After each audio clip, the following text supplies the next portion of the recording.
Une intervention en forme de commentaire sur ce qui nous apparaît comme une convergence objective des actions entre usagers, Indecosa, et travailleurs, le syndicat. Leur complémentarité. Complémentarité parce qu'on peut penser que la connaissance d'éléments de contexte sociétal, comme on dit, peut enrichir les démarches syndicales. Premier exemple. Quand nous avons tenu en 2021 notre colloque sur les nouvelles formes de consommation, nous avons traité du e-commerce, cet usage effréné d'Internet. Rappelons-nous, sous couvert de simplification, c'est le moment où, avec le Covid, on nous a tant vanté et vendu les vertus du paiement sans contact, sauf que derrière, il y avait une intrusion sans précédent dans les vies personnelles des clients. Les paiements par Internet permettent non seulement les piratages de données, mais aussi le profilage des clients, et c'est ça qui intéressait les entreprises, le profilage des clients pour des publicités ciblées et géolocalisées. Un problème donc de liberté en fait. Mais parler de ces questions, c'est aussi dénoncer ce que ce développement sauvage a amené comme risque pour les travailleurs, la suppression des caisses et des caissières, le développement de la précarité comme avec Amazon, etc. Pour revenir sur ces points, vous pouvez trouver à notre stand là-bas le petit livre rouge là, qui donne les actes du colloque et les différentes interventions et extraits de discussion. Deuxième exemple, nous préparons un prochain colloque qui aura lieu le 24 octobre. Vous avez eu ce petit papier sur table, et si vous venez au stand, je pourrai vous en dire plus. Le thème, c'est la sécurité alimentaire. Bon, c'est un truc qui fait largement et souvent les questions d'actualité. Les scandales dont on a entendu parler, la question des pizzas Buitoni, j'en passe.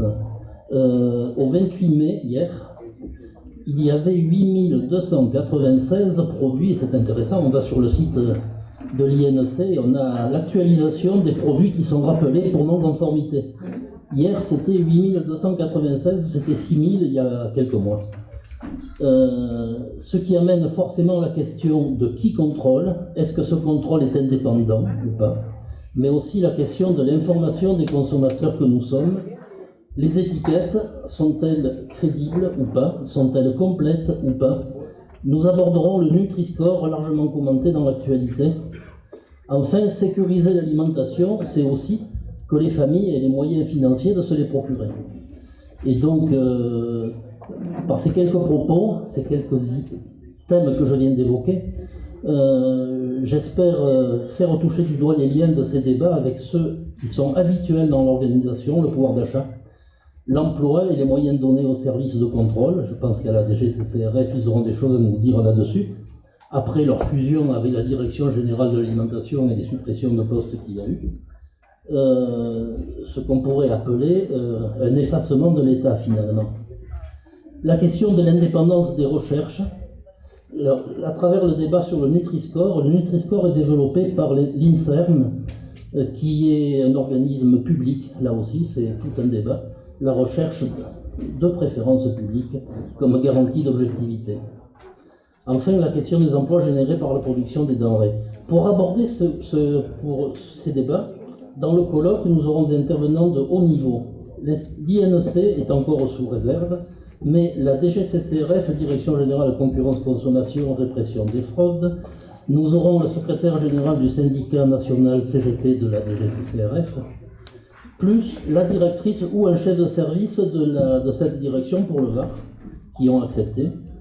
Pour présenter les débats autour du Nutri-Score, l'intervenante sera celle qui est actuellement directrice de recherche de l'INSERM, Institut National de la Santé et Recherche Médicale, en charge de la recherche sur le lien nutrition-santé et donc en charge du Nutri-Score, actuellement titulaire aussi d'une chaire au Collège de France. C'est parce que je pense que certains la connaissent ici, il s'agit de Mathilde Touvier, varoise d'origine. Enfin, nous aurons un débat sur les pistes d'amélioration, l'expérience du Secours populaire français, un universitaire sur les débats qui sont en cours autour de la notion de la sécurité sociale alimentaire. Nous aurons le maire adjoint de la commune de Mouans-Sartoux, près de Cannes, qui nous expliquera, je trouve que la donnée est intéressante, qui nous expliquera comment une collectivité peut faire manger mieux Ils en sont à 100% bio dans les cantines et moins cher, tout en créant des emplois. Ils ont créé 3 emplois de maraîchers municipaux. Un débat qu'on espère riche et où vous êtes attendus le 24 octobre, donc ici à la Layette. Un message sera envoyé début septembre pour rappeler l'initiative et l'ouverture des inscriptions. À votre disposition, donc venez me voir sur le stand et donnez-moi votre mail si l'initiative vous intéresse, comme ça. On est en train de travailler sur une note un peu plus complète de 4 pages de présentation des thèmes qui vont être débattus. Ça peut vous intéresser. Un mot très court pour finir. Bon, Indecosa, c'est les réceptions des gens dans les permanences que nous tenons sur le département. Indecosa, c'est la défense des locataires. Alors, en ce moment, il y a le scandale de l'absence de bouclier tarifaire gaz sur près de 5000 HLM de Berthe et de la Beaucaire. Voilà 2 quartiers sensibles de grande pauvreté. Et ce sont ces logements que la préfecture n'a pas retenus au bénéfice du fameux bouclier. En ce moment, des familles de la Beaucaire reçoivent des régularisations parfois de 1000 €. Je vous laisse imaginer. Indecosa, c'est la prise en compte aux côtés du public des accueils de proximité. Je veux mentionner ici notre implication dans la défense de la maison des services publics à la Seine, mise en cause par la mairie, avec une préfecture qui ne s'implique pas.